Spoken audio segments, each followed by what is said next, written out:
Approval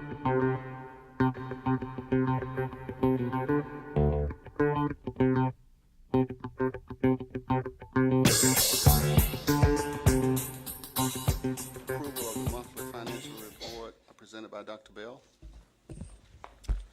Yes, sir, Mr. Chairman, Mr. Vice Chairman. The report, Mr. Superintendent, the report in your package is for this past November.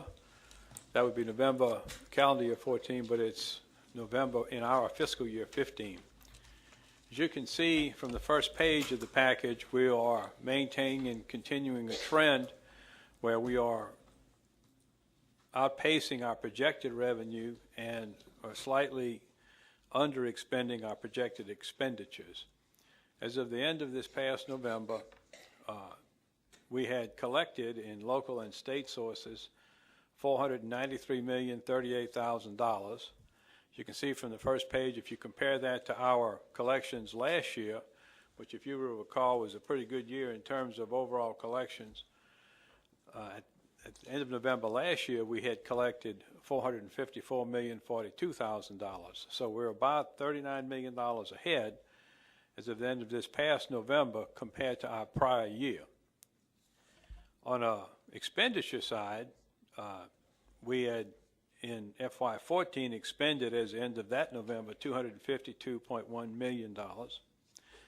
This past November, our total expenditures totaled $264.8 million, so we are ahead in expenditures $12.7 million. But keep in mind that the budget grew 4.7% from a $764 million budget to an approximate $800 million budget for FY15. This past November, we actually disbursed $71.7 million.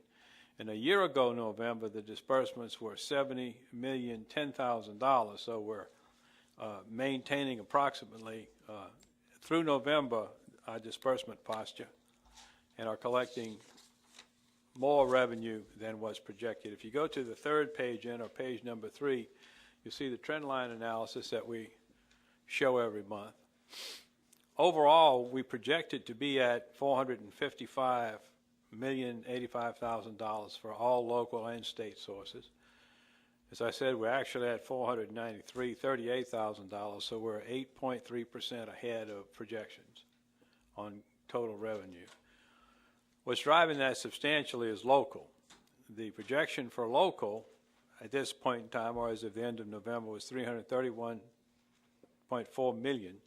We're actually at $365.9 million. In terms of local sources, ad valorem and all the other local sources that you're familiar with.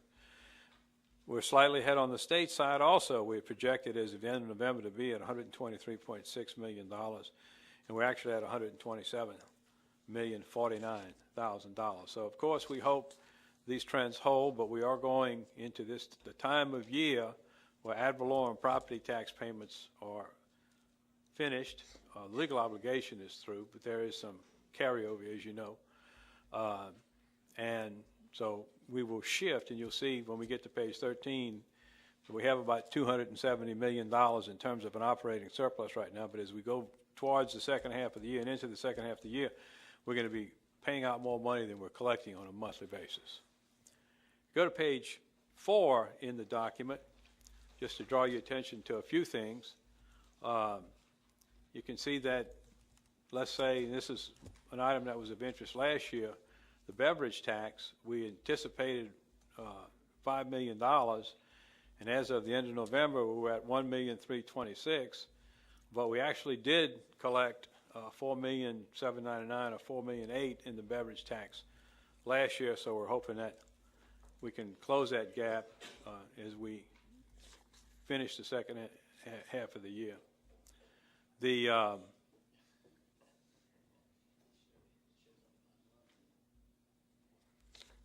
other elements that I think need to be noted, if you go to page 6, because it is the end of November, we have the names of all of the president and prior board members, except for the new board members. As we go forward with these reports, we'll have to keep the names of the prior board members in the report, as expenses may or may not come through the pipeline for those individuals.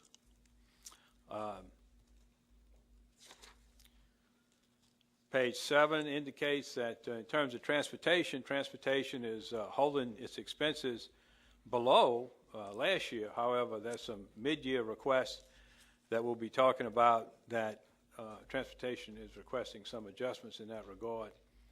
The salary at the top of page 7, the salary accrual indications of 0, those accruals are up in the base salary number. And that's the way we've done it throughout the report and have done it for a number, or for at least 2 years now. The building maintenance number on page 7 of $1.8 million compared to $583,000, you know, we had an emergency situation with air conditioning repairs. We think that's what's driving the higher number for maintenance at this point in the year. In the back of the report, as some of y'all are familiar, we have a included emergency purchases page to deal with some of those issues. Moving ahead to page 13 is the page where we include the fund balance. At this point of view, of course, the fund balance is an operating surplus, but the actual final booked fund balance as of the end of 14 came in at $40,981,000. As you know, we structured the original budget using around 20, okay? And so when we do the mid-year adjustments, we'll be asking to anticipate that additional money. If you take that fund balance on the books, which is $40.9 million, and you add it to our surplus over disbursements at this point in time as of the end of November, it gives us an operating surplus as of November 30 of $269,130,000. Now, that's as it ought to be, because going forward we're going to spend more than we collect every month, and we certainly hope that if we can hold that kind of gap, it won't be necessary to issue tax anticipation notes this year, or we wouldn't qualify for a very large note issuance at any rate. So we can hope we can avoid that note issuance.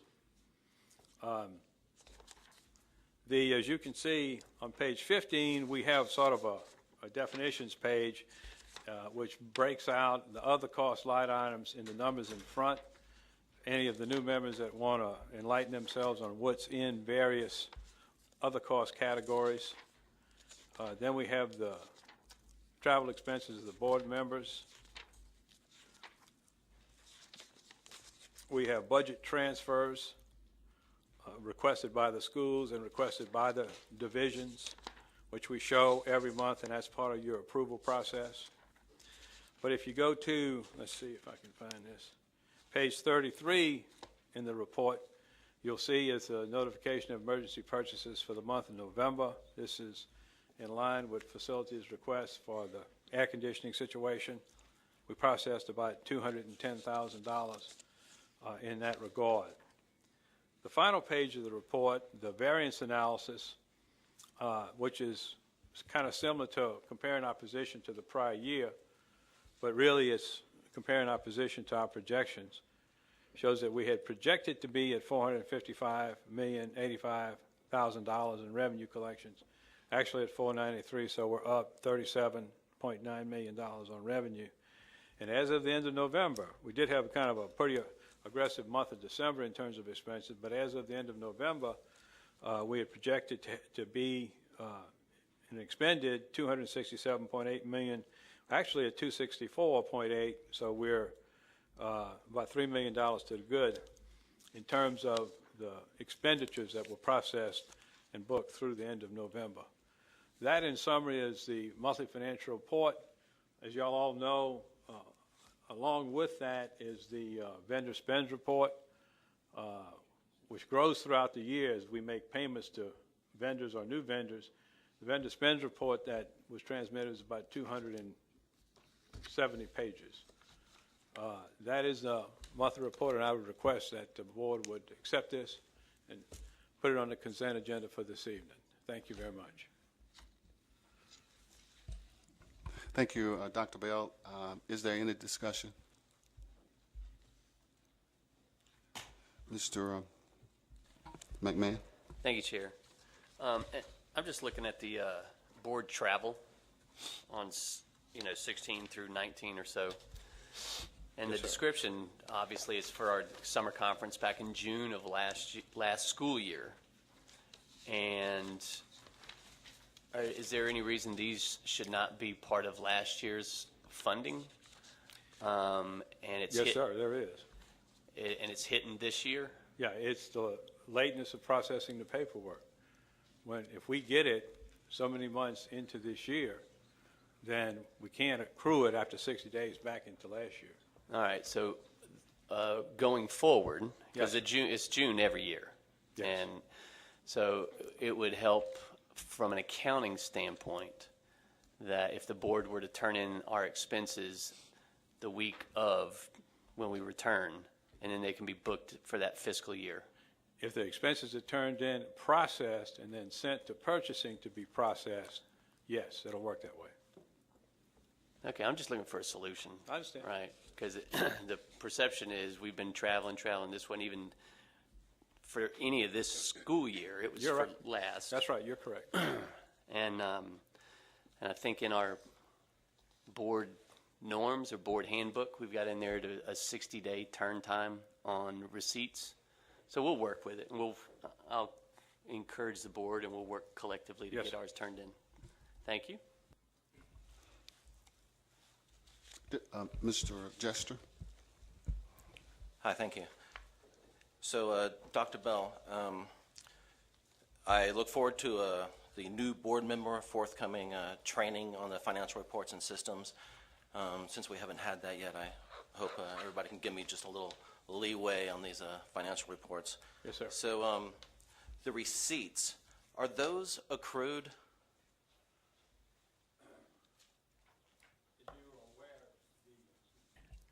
This report is on a modified accrual basis, okay?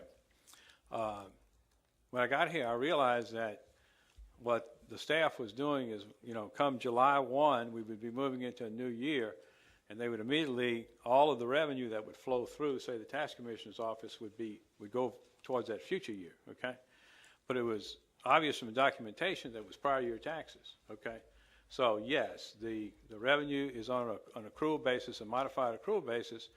If we receive on July 15th, $8 million of taxes from the tax commissioner's office that is clearly stated as prior year, we will push that back into the prior year. We will accrue it backwards. Most people think of accrual going forward, but accrual also works backwards. And that was one of the principal ways we came out of a negative position, which we found ourselves in at the end of 12. Gotcha. So the $493 million year to date, that's accrued or we've actually collected? There's not any future accrual in that number, okay? We have received money in this year that was rightfully booked into 14, and we put it in 14. That position, up to the end of November, the 493 is collected. So to date, we have all that money in the bank, as it were? No, sir, we've expended Well, minus what everything we've but about expended, 270 right. million, yes. But our fund balance has increased in the bank by those numbers. That's an operating surplus. Our fund balance is an end-of-year concept that was absolutely booked, and from an accounting determination, it's at that $40,900,000. Gotcha. Hey, thanks, Dr. Bell. And the vendor spend report, did Yes, you sir. mention that was a more cash basis? It was didn't. reported on a cash basis? I didn't know. The vendor spends report, if you look at it, if you've really got good glasses, because of all the information that we compact onto every page, you will see that there's an accrual process that takes place in the vendor spends report. If we're in July of a year and an invoice is submitted with a June date on it, and it's before 60 days from the beginning of the year, we can take that expense, if it's correctly for the prior year, and accrue it back into the prior year. You can see the first few columns in the report do that. It shows expensed in prior year, and at the bottom, it nets out vendor by vendor the correct position for each vendor. Can we accrue these expenses without the invoice, if we know they're coming? let's say, electricity or legal fees? Okay, we budget electrical expenses at about $15 million a year and have a track record, of course, in doing that. So we budget that. I haven't looked at the Georgia Power section of this. I wouldn't, when we get the bill from Georgia Power, there's a service period date on it. We book those expenses against that service period date. One of the issues you'll see in December was we actually ended up paying. We didn't get the Georgia Power bill in time, and so I think November doesn't have all of the electricity in it, but in December we're going to have 2 months. Okay, so we work from service period. I wouldn't want to accrue in the vendor spends report $15 million for electricity, if that's what you're describing. Right. Wouldn't that have been accrued? If we use that electricity, we know pretty much what it is. Isn't it accrued by the end of the month? As opposed to doing it by invoice. If we're doing it by invoice, that seems a lot like cash. Yeah, I mean, when we pay the Georgia Power bill when we get the invoice, we know it's due and payable if we use electricity for that month. Okay, but we don't. As I indicated, this report's a modified accrual basis, which means it's not pure accrual in every case. And that's one of the instances where, we pay the electric bill. It's about $1.4 million a month when we get the bill. I guess we could say, hey, we figure the bill's going to be $1.4 million, and we could accrue it. But let's say if it comes in at $1.1 million or $1.5 million, okay, then you got to do an adjustment. Gotcha. On the monthly financial report, the electricity, was that page 6, 7? Let's see here. Electricity.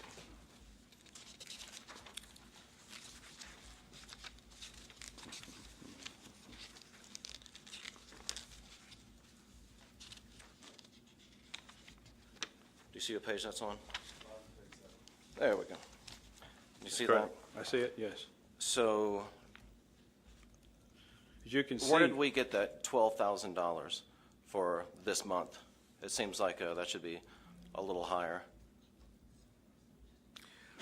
That's the reason. If you go to the right, you can see year to date that as of the end of November in 2014, we had paid out in electrical bills $6.5 million, but as the end of this past 2014, it was $5.7 million. There's some slippage in the billing process. I don't know what the 12. I'd have to check on what the actual month to date, the little $12,000 is. I'm not certain. Well, the way I read it is that in the month of November, we accrued $12,000 on an electricity bill. Am I reading that correctly?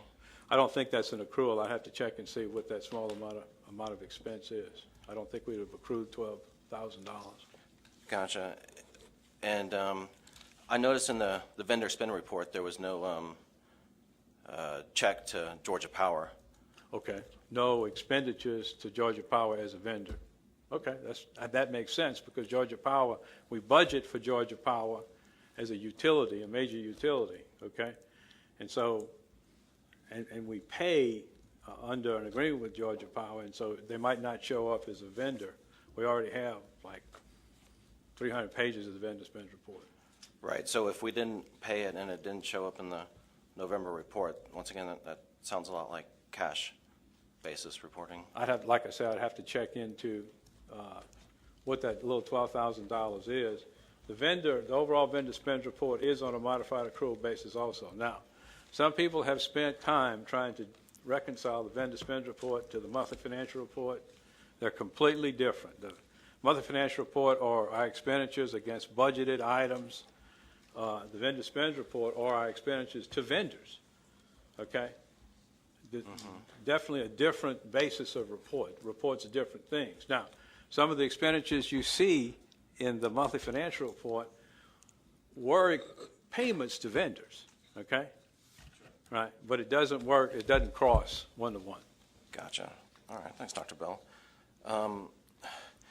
In my time looking at the expenditure categories, there's one thing that I'm slightly concerned about. Yes, sir. And that's, for instance, FY14, a number of budget categories were under budget all year. And then when the actuals come back, they're over budget. For example, the legal fees, they were $4.8 million, or the budget was for legal fees last year, $4.8 million. Right. Every year, or every month, it was reported it was under budget, and then we did our June report, which is the end of year budget, and we reported that it was, 7% under budget, right?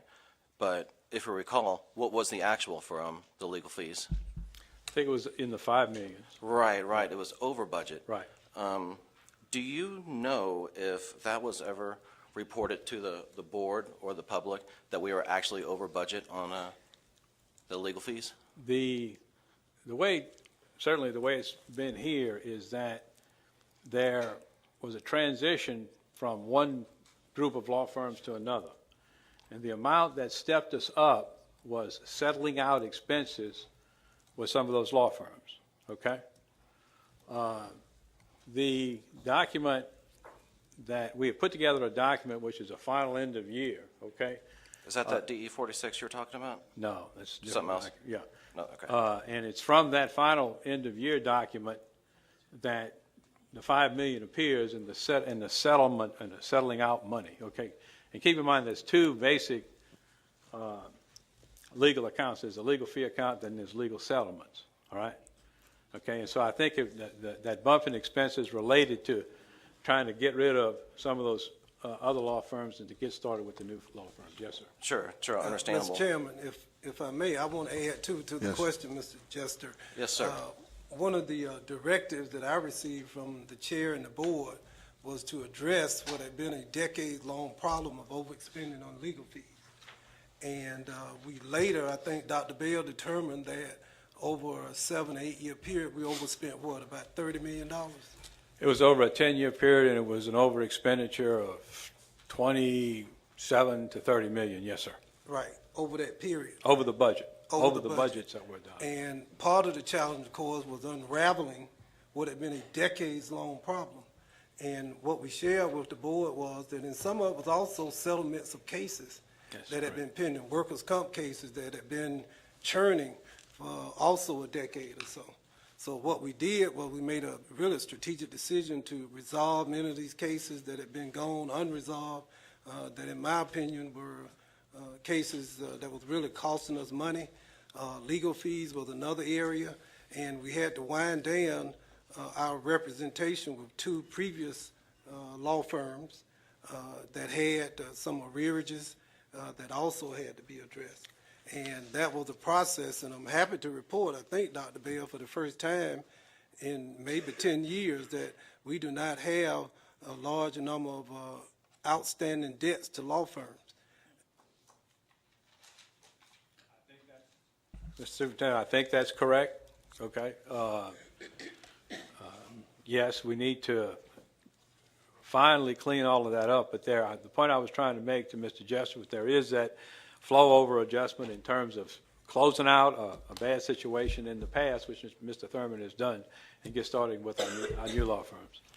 Understandable, and speaking for my district and the people, we really appreciate, bringing the legal fees down.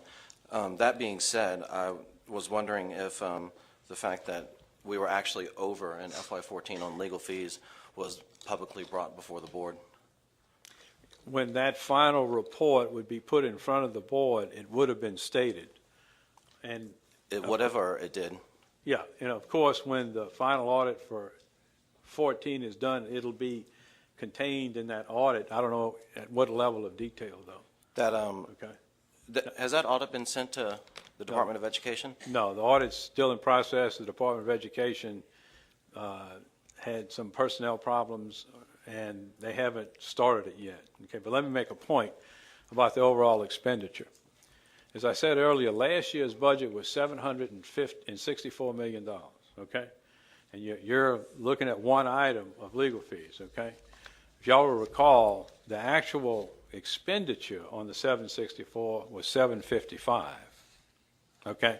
So we substantially underspent the overall budget. And the reason we got the $40 million fund balance is why? Is because we collected in the 780s.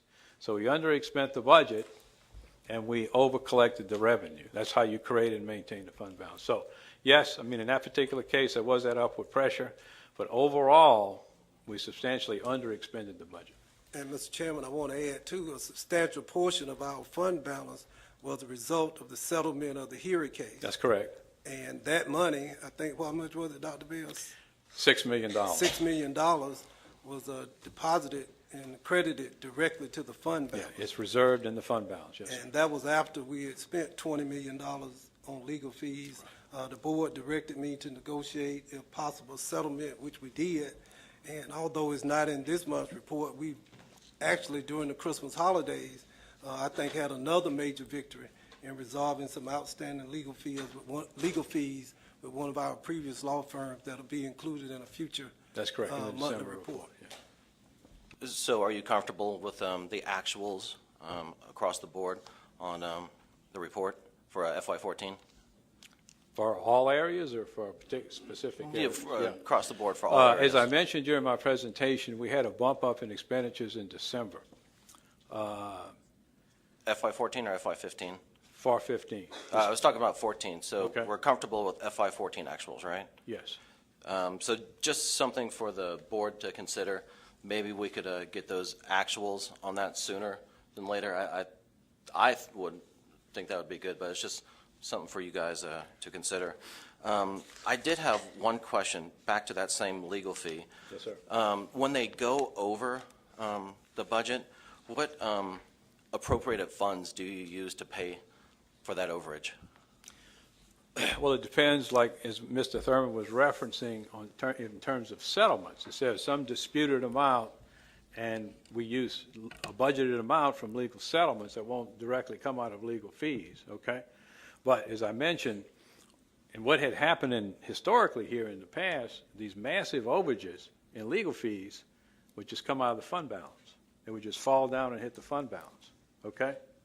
But as long as we stay under the budgeted expenditure, it doesn't touch the fund balance, see?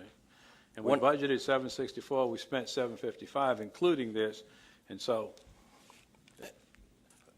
Would you say that the budget is not really fungible in that we can really only spend what we appropriate for certain things? That's generally an accurate statement, with the exception of authorizations that take place during the year. And one of the things we did last year that we've never done here before is we did a mid-year budget adjustment. In previous years, a budget would be written and voted on, and then everybody would just kind of hope that we were going to get to the end of the road, okay? And we had some problems, and that's when we went negative. Last year, in the meeting in February, we brought a series of recommended expenditure adjustments for the budget. It was about 1.2%.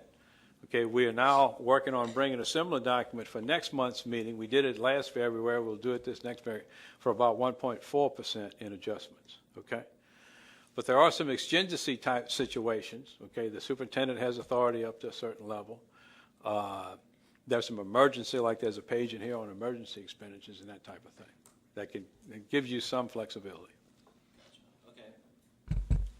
Thank you. I was just thinking along the lines that, you know, the sooner we get these things before the board, and the sooner we can discuss them, the better. Sure. And along those lines, the superintendent mentioned last month that he was going to bring before the board $2.5 million for the fund balance to hire and access government affairs and legal expertise.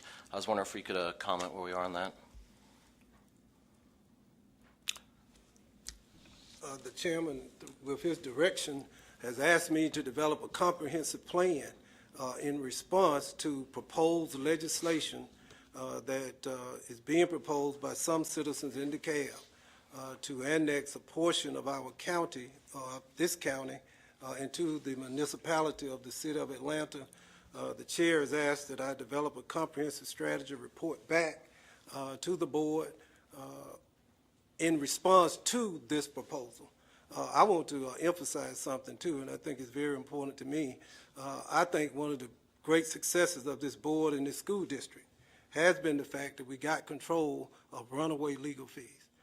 For 10 years, men and women who sat in this place and where I sit had literally sat by and watched millions of dollars being drained out to law firms.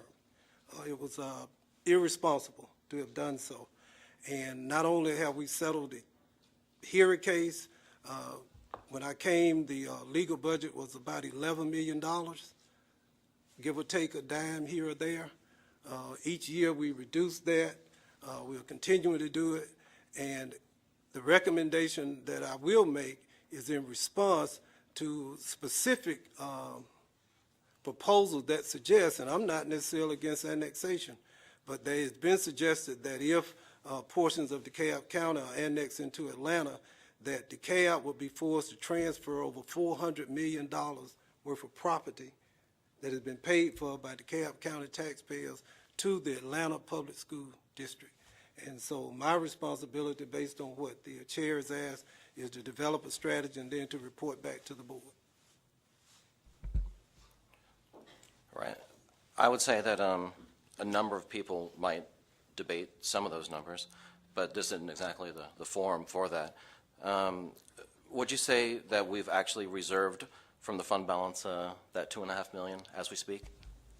No, sir. No. So it's not reserved yet? It's assigned. And Assigned, okay. Okay, if you check the fund balance policies of the school districts, there are different statuses for different components of the fund balance. What Mr. Thurman did at the request of the chairman was direct me to assign an amount of money up inside of that $40 million. And under the provision number 4, and I think I quoted that to you in one of your questions. You sure did. Yeah, the superintendent has the authority at his discretion to assign components of the fund balance. Now, and that's been done, and you'll see that in next month's report, and as I indicated, it'll be on the balance sheet because the fund balance is primarily an asset.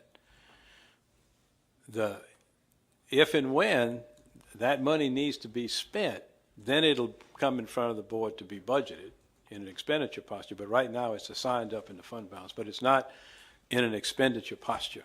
Gotcha. At the last meeting, the superintendent mentioned that he was just going to bring it before the board and to actually just reserve it. Not that you have to, but he said that he was going to, and I was wondering if we were actually going to.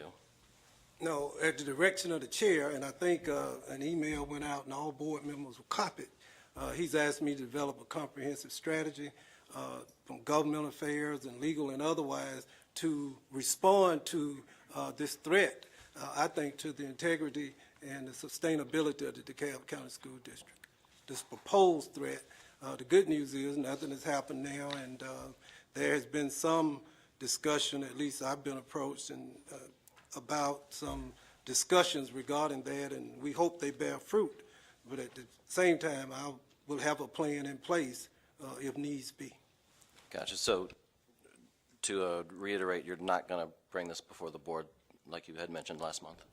No, the chair has directed me. I think the assignment took care of what I said last, what I referenced last month.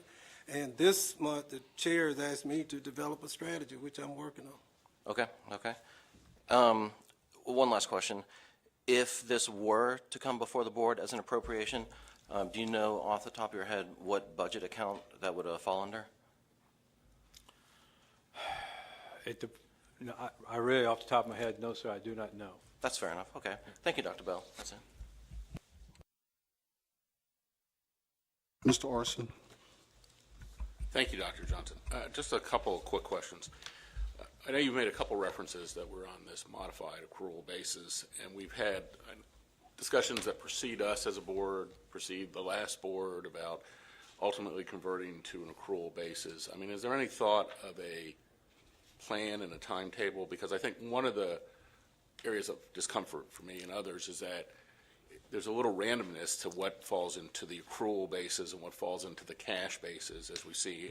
And I think it puts you in a difficult position because you're having to guess, well, Is it based on an invoice, which would be a cash basis, or is it based on, the way we budget it, which would be on an accrual basis? Ultimately, my sense is that the state has asked that all systems be on an accrual basis. Do we have a timetable? Are there resources you need to be able to get to that? How can we get to that point so we can sort of put an end to some of this, I think, confusion that, is historical in its nature, but I think is also problematic? So that's my first question, and then I have a second. Sure. Yes, sir, Mr. Orson. Let me just say, betwixt and between that y'all hear me describe is accrual basis, because modified accrual is accrual, okay? Local governments and local government entities all over this state and all over this country operate primarily on a modified accrual basis, okay? So, but it is difficult here because you've heard me say we need a new software system in finance, okay? We have a very labor-intensive, dated software system right now, okay? And so in order to get better and closer to real-time reporting, we're probably going to need a new FMIS, all right? And I know Mr. Brantley and I have spoken about that, and we're looking at moving forward on that. And that's not going to be cheap, all right? And it's going to be difficult. I've done 4 of them in my career, and I don't relish doing another one. But so our modified accrual is not a violation of any standard to be on accrual. It is accrual. In all of our debt representations, it's accepted, and we describe it in that fashion. Okay. However, there is a lot of judgment involved. Well, not really. The vendor spends report. Okay, when that first was requested and started getting in more and more detail, okay, we added these columns, and like I said, if you read them closely, you'll see that there's extremely detailed statements relative to which year a particular expenditure is being booked in, okay? And it's based on invoice date within the first 60 days. If we get an invoice from a prior year 90 days into the following year, then that's going to be booked in the current year, because at a certain point you just violate all standards in terms of carrying stuff forward. Okay? But we've been over that in numerous presentations, and that's the way the report's structured. And I understand that part about basically when your close is on your books. I mean, I've been in the corporate world where, at a certain point you close your books out for a previous year because you can't keep them open forever. I just find, and I think you sort of hit to the heart of it, which is we have a systems problem to a certain extent for us to sort of fully implement. And I'd like to say to the superintendent, and I hope other board members agree, that if we need to make an investment, and I understand it would be substantial, I think we need to make it. I know it's going to be painful. People are going to say, why you're sending money on an accounting program, and I don't mean to oversimplify it, but I also understand for you to be able to do your job for the system and for you to be able to give us as accurate data as possible, we need to make the infrastructure investment, and I certainly would support that. So that was just my first question. Let me say my second, because it goes to you, which is to Mr. Jester's point, which is I think, in every budget, there's variances, high, low. I get to your point about specific categories. I get to your point about, what's the bottom line figure. And I want to throw out the idea for something for you to think about, is that maybe at the end of the year, and I've seen other systems do this, that we have a report at the end of the year that's kind of highlights. And I would say highlights and lowlights, but I don't mean to portray it. Hey, in this category, we were over. In these categories, we were under. Something to share with the public in the effort for transparency, because I think the overall story, which is we were $9 million to the good, is a good story, but we're going to be constantly inundated with questions unless we provide a mechanism for sharing significant information in a easily digestible form, because as you point out, the vendor report is, way past my ability to look at it without a pair of glasses. And, lots of this other information. And so over the next 6 months, as we get to the close of this fiscal year, to think about something simple but sufficiently informative that the public can feel comfortable that we're managing the overall budget to the good. Mr. Chairman, I think that's an excellent idea, and anything to increase and improve transparency, of course, the administration supports, especially as it relates to our budget. This is, I think, the ultimate in the good news story, that a district that was in deficit, violating state law, ended last fiscal year with a $40.9 million surplus. because of excellent management, leadership, fiscal management, leadership by Dr. Bell. We are now, in terms of revenue, over and expenditure is under, which bodes well for this particular fiscal year. And anything we can do to reinforce and overcome past perceptions and help taxpayers know that we are good stewards of their dollars and that we have a budget that represents, I think, the leadership of Dr. Johnson and this board and excellent management from Dr. Bell and all my managers, which is why now we do have a $40+ million surplus, where we started out with a deficit that stretched, we thought, beyond the horizon. As it relates to Dr. Bell's discussion around the management system, we are already planning with eSplosh to include that if possible. This is a major investment. There are no revenues in an average fiscal year that could purchase this system. But we believe that in our next eSplosh, Splosh 5, Mr. Williams is going to be leading that effort. The primary focus will be infrastructure. We need to make major investments in our infrastructure in this district. It's gone unaddressed in any significant way. He's operating with a system, even in IT, where light years move quickly in terms of age. He's operating with a dinosaur. And that's one of the things our old board members will be sensitive and cognizant to. He's operating at a deficit that was not his making in terms of the resources available to do some of the things that he's been asked to do. But the board will have an opportunity, but more importantly, the voters in this county will have an opportunity to invest in the type of system that you just alluded to, which I think is totally accurate, and we will all be out, I hope, on the campaign trail asking people to vote and support it. Thank you, Mr. Super, and thank you, Dr. Bell. I think this is the perfect time for me to mention on behalf of the board, I know, Mr. Thurman, you will be working on a schedule or have been working on a schedule for staff and board members, not as a quorum.